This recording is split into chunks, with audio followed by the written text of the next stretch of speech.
Zbadal som, ako po ceste beha kačička s malým. Zastal som a v kanáli som videl, že sa pohybujú ďalšie malé. 6 mláďat spadlo do hlbokého kanála krytého mrežou. Ich mama sa k ním nevedela dostať a pobehovala po rušnej ceste. Všimol si ju okolo idúci vodič, ktorý neváhal zavolať hasičov.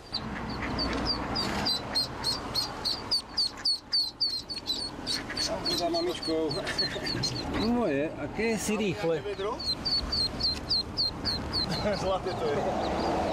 Upozorňovali odstavenými blikajúcimi autami okolo idúcich vodičov na to, že sa na ceste niečo deje, aby spomalili. Ďalšie mláďa uviazlo na druhej strane cesty.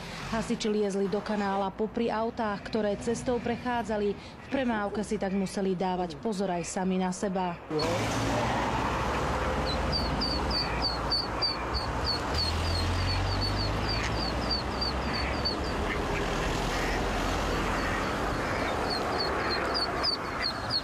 Behala určite aj s malým. Zo 3-krát by ich tu už bolo zrazilo.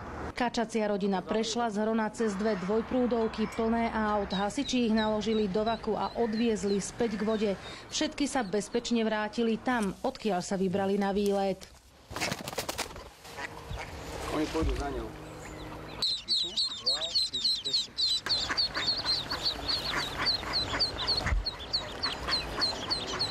Z Banskej Bystrice Katarína Kováčiková, televízia JOJ.